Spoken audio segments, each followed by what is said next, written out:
और चुनाव की तारीखों की घोषणा होने के बाद राजनीतिक दल भी पूरी तरह से सक्रिय हो गए हैं। झारखंड में महागठबंधन को लेकर जेएमएम और जेवीएम के बीच बातचीत तेज हो गई है।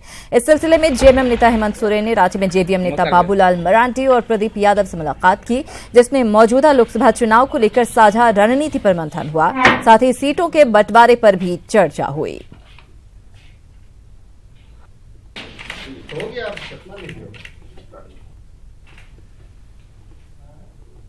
उपेंद्र हमारे साथ जुड़ गए ज्यादा जानकारी के साथ। उपेंद्र, हेमंत सोरेन और बाबूलाल मरांडी ने मुलाकात की है, ऐसे में जबकि अभी तक कुछ डिसीजन नहीं हो पाया है महागठबंधन के भीतर कौन कौन से दल होंगे और कौन कहां से चुनाव लड़ेगा, किसको कितनी सीटें मिलेंगी, ये मुलाकात कितनी अहम है? देखिए श्रीरामधा, इस मुलाकात की अहमियत यही है कि जिस तरह से झारखंड में 14 लोकसभा सीटों को लेकर अभी तक महागठबंधन में सहमति नहीं बन पाई है। कई ऐसे सीट हैं जहां पे अलग अलग दलों में जो महागठबंधन में शामिल हैं या फिर शामिल होना चाहते हैं, उनके बीच में अभी विरोधाभास है। अगर गोड्डा सीट की बात करें तो उस सीट को लेकर कांग्रेस और झारखंड विकास मोर्चा में जीत है। अगर बात करें पलामू और चतरा की तो वहां झारखंड विकास मोर्चा और फिर राष्ट्रीय जनता दल में जीत है।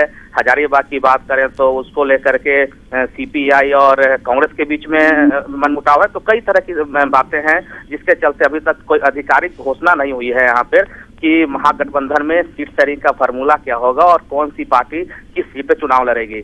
आज जिस तरह से बाबूलाल मरांडी से मिले हेमंत सोरेन और लगभग 1 से 1.5 घंटे की मुलाकात के बाद अभी जो जानकारी मिली है उसके अनुसार यही है कि हेमंत सोरेन बात करेंगे कांग्रेस के नेताओं से और 1 सप्ताह के अंदर किसी फाइनल डिसीजन पर पहुंचेंगे कि राज्य में महागठबंधन का स्वरूप क्या होगा। और इसके लिए हेमंत सोरेन को जिम्मा दिया गया है कि वो कांग्रेस के नेताओं से बात करें और राज्य की जो जनता है उन्हें महागठबंधन में कौन सा सीट किस पार्टी को होगा वो तय करके बता दिया जाए। जी बिल्कुल उपेंद्र, तो ये माना जाए कि 1 हफ्ते के भीतर सीटों को लेकर फाइनल फैसला ले लिया जाएगा महागठबंधन के भीतर?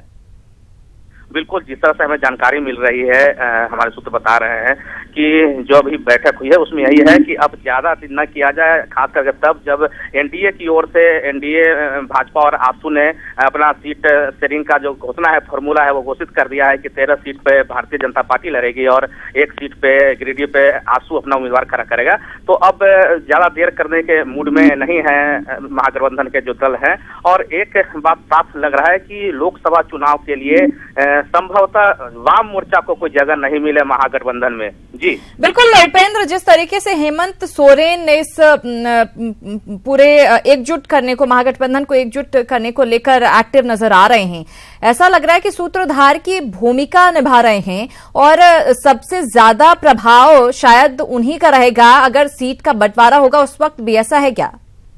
देखिए श्रीरामधा, अगर लोकसभा चुनाव की बात करें तो भले ही लोकसभा चुनाव में सबसे ज्यादा सीटों पे कांग्रेस पार्टी अपना उम्मीदवार खड़ा करे और झारखंड मुक्ति मोर्चा की जो सीटों की संख्या है वो दूसरे नंबर पर हो, लेकिन राज्य में जो राजनीतिक परिदृश्य है और जो ताकत है वो झारखंड मुक्ति मोर्चा की ताकत है। और ऐसा एक सहमति बना है कि जब विधानसभा चुनाव हो तो उसमें झारखंड मुक्ति मोर्चा बड़ी भूमिका में रहे, लेकिन चूंकि यह लोकसभा का चुनाव है तो यहाँ पे कांग्रेस बड़ी भूमिका निभाएगी, यह स्पष्ट है। लेकिन राज्य में जो महागठबंधन में शामिल दल हैं वो कैसे एक प्लेटफॉर्म पर आए, इसके लिए यही बड़ी चुनौती है और इस चुनौती से कैसे पार पाते हैं ये दल, ये देखने वाली बात होगी। शुक्रिया उपेंद्र जानकारी के लिए। हालांकि जब भी मीडिया के द्वारा सवाल पूछा जाता है कि सीटों को लेकर बातचीत कब होगी, सभी कहते हैं सीट को लेकर कोई टेंशन नहीं है, सब हो जाएगा। अब देखने वाली बात यही हुई क्या 1 हफ्ते के भीतर सब कुछ फाइनल होता है महागठबंधन में।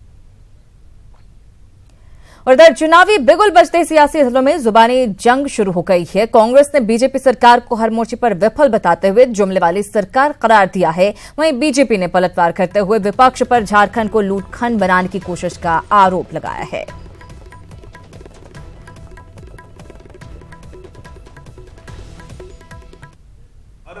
क्षेत्र में भारतीय जनता पार्टी असफल हुई है और ये इंप्रेशन जा रहा कि जुमलों वाली सरकार है। आप सोच लीजिए, तो जुमले वाली सरकार है और जो युवाओं में नाराजगी है, महिलाओं में नाराजगी है, किसानों में नाराजगी है, व्यवसायियों में नाराजगी है, तो इसलिए सारे लोगों ने मन बनाया है। और गठबंधन के पीछे मकसद यही है कि वोटों का बिखराव ना हो और जो जन विरोधी वो नीतियां ला रही है भारतीय जनता पार्टी, उनको किसी प्रकार शिकस्त देना है। झारखंड में तो विपक्षी दल और महागठबंधन को जनता कई बार नकार चुकी है। उनके